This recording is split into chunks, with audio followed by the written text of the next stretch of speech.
In Legacy of Kain, I was wrong! So you see, a year ago, yes, it has been that long. Do you feel old yet? I mentioned in the comment section of Life of a Vampire video that all vamps were not made through necromancy.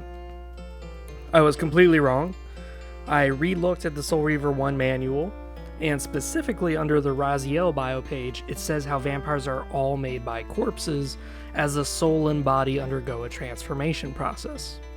Now, that begs the question, why then was Raziel so disgusted with the Melkahim resurrecting corpses?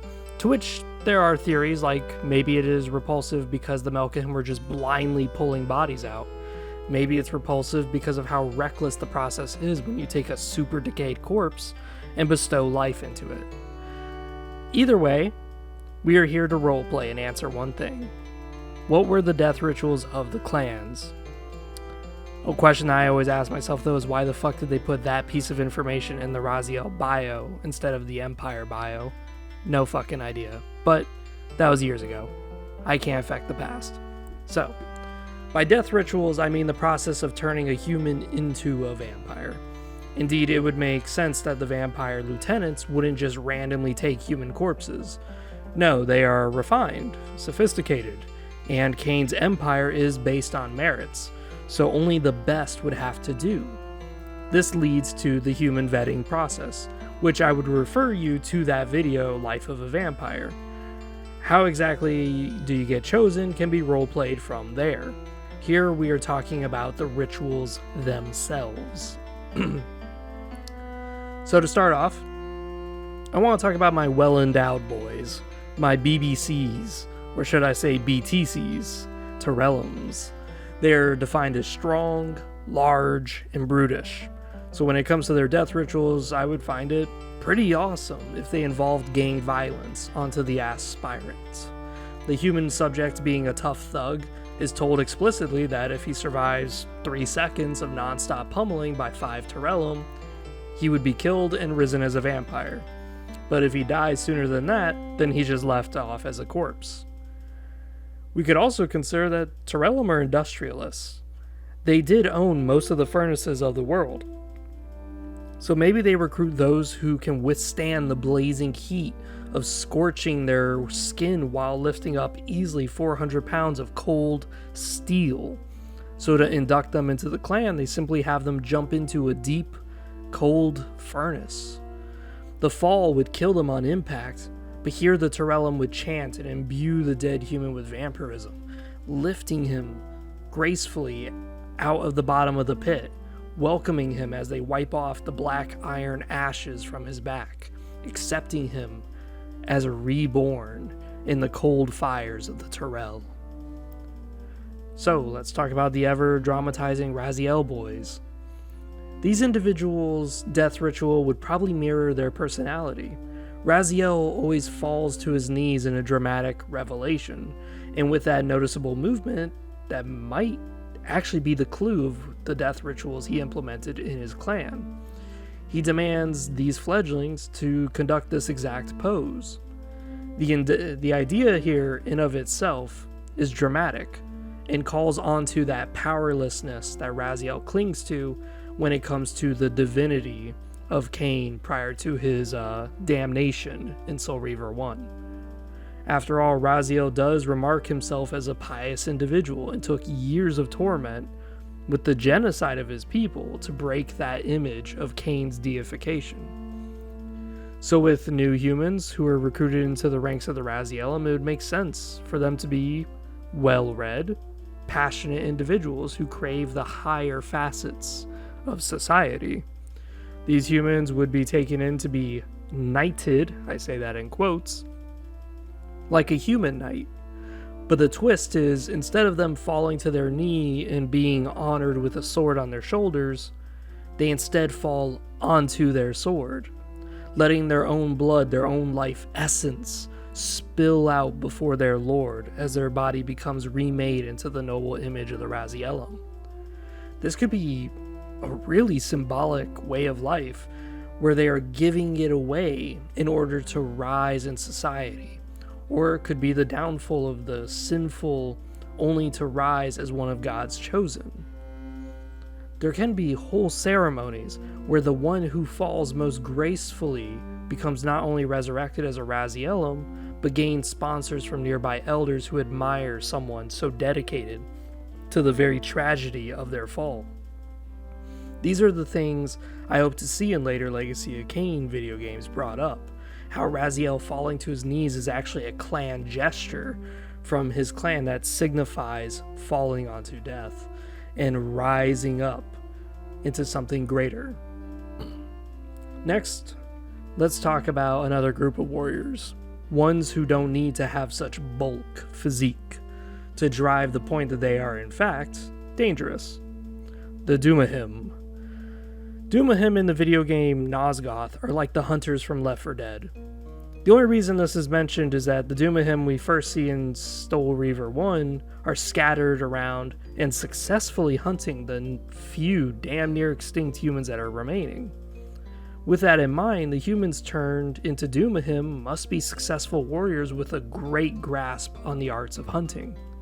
Those chosen must have been converted to vampirism either by Duma himself to signify their loyalty to not Kain, but strictly to the clan, or they could have been converted by covering themselves in the blood of their enemies, subjugating themselves in battle to be resurrected by their master, who will count the bodies of the enemies slain and determine if your glory is worthy.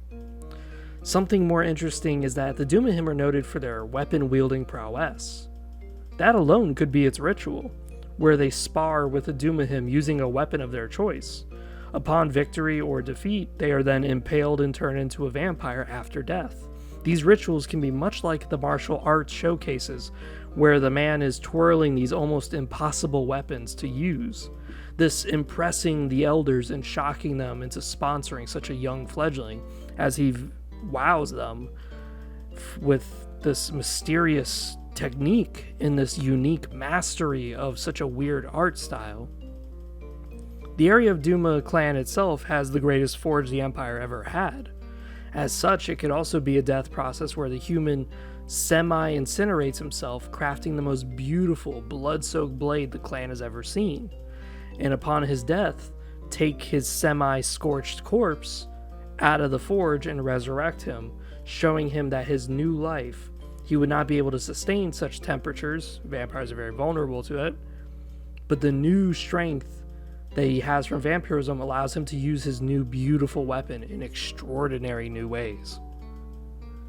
So next up is our long-legged peeps, the spider fuckers, Zephanim. The Zephon were infiltrators at their core, spies if you will. If anything, they recruit among blood farms of enemy territories with any double agent human that is betraying their own kind. Such demands of their recruits would need a person that only holds ties to themselves, with no qualms about abandoning or betraying their current allies. With such mindsets, these Zephanim value their clan over the very empire itself. As such, these humans would be expected to do a drastic action, like wiping out their settlement with a gas bomb, that also kills them in the process. Only as their last breath draws do they get resurrected by a Zephon, only to be resurrected to commit more double agent tactics. Depending on the conspiracy, these agents that are orchestrating these conspiracies, they can shock Zephon himself into granting favor. They may say, what favor would that be? Well, such favor such as not having to hide your identity. To be one of Zephon's standing guards and soldiers, those who show their strength with no illusions. They do not hide behind a mask, because here they are. That is a good favor indeed, so they no longer have to hide their identity. Out of all the clans, we can infer and interpret how they probably do their business. Only issue we really have is Rahab. Rahabim seems to be rather unique, as they are water vampires. So how they resurrect their dead must be water-based. Maybe resurrecting only those that have drowned, to fill undeath life into those whose lungs are filled with fluid. This conquest of death through drowning can lead to rituals where the humans are ordered to swim to the deepest depths, to the deepest as they can go, or to find lost relics trapped in the depths of a lake. Those who succeed, or swim the deepest, would be revived, as they would rise to be great relic hunters, which the clan is always looking for. Those who love to explore the unknown through mysterious ways. It is weird and odd for a vampire to be so water-based, but at the same time, it makes sense. If you're able to swim that deep into the water and you're able to retrieve something, yeah, you lost your breath and died, but imagine if you were a vampire who could breathe the water. Imagine what great things you could bring for the clan. Such strength would be something that they would look up upon and say, you know what? We need this guy. We need this guy because he can reach depths that we just aren't strong enough to get into. Lastly, the one that we all know about, the Melkahim. The Melkahim, we all know their death rituals. They just resurrect random corpses. But in their high days, the glory time of the Melkahim, I would like to see them scavenging those corpses, reviving those who only serve specific purposes, being the only clan to have servant vampires that truly don't have a future in the Empire other than to be ex-guard of this scientist.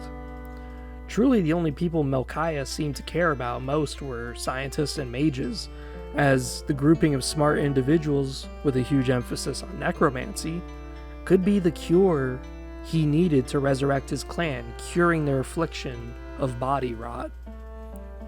Until then, he simply resurrected fodder, those who could fill small niches in the clan, while the real important vampires, those who were chosen for their smarts and magical prowess, would research away in hidden labs around the Empire.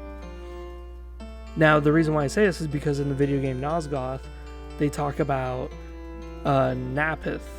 I may be mispronouncing that, but it's a type of napalm. And it was made by a Melkahim scientist who is in a weird laboratory hidden away from the world. So it makes sense that Melchiah would be going around going, I need to find the smartest people in this world. I don't care if they're magically capable, although that's a bonus. I just need them to be really, really, really smart. And then he would resurrect them and go, shit. You're not smart in medical field, are you? You're smart in chemistry.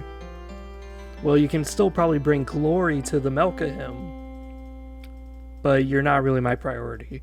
So you're going to have to gather your own resources, your own lab equipment, and go take care of that yourself. I'm going to keep trying to find other people who are incredibly smart, maybe do a little bit of vetting, but as long as they're smart, I don't care. Maybe they can be convinced to worry about our clan rather than personal goals. And this is where the Melkahim would pretty much sit. So overall, this has been the death rituals of Legacy of Kain. I hope you have all enjoyed, and please comment on ways or rituals you think some clans would have. I'm still expanding the world of Nosgoth. I'm creating clan cultures and human interactions, so if you wish to partake in such adventures, join the Discord. It's in the description of my channel. I will set up a thread adventure with you if you so wish, and I'll present you with narration as you make your choices along. I have a full-fledged world where people make decisions that actually influence things. Like during the recent live stream we had a massive inquisition just come through and just kill a crap ton of criminals in the world. And that has actually changed the way the city has worked. A city I designed. And this is all based on Legacy of Kain, because it is Hilden, it is vampires, it is humans. So I have all three races incorporated. If you wish for some more roleplay and such, please follow the advice I have given you and join our Discord. See you lads next time.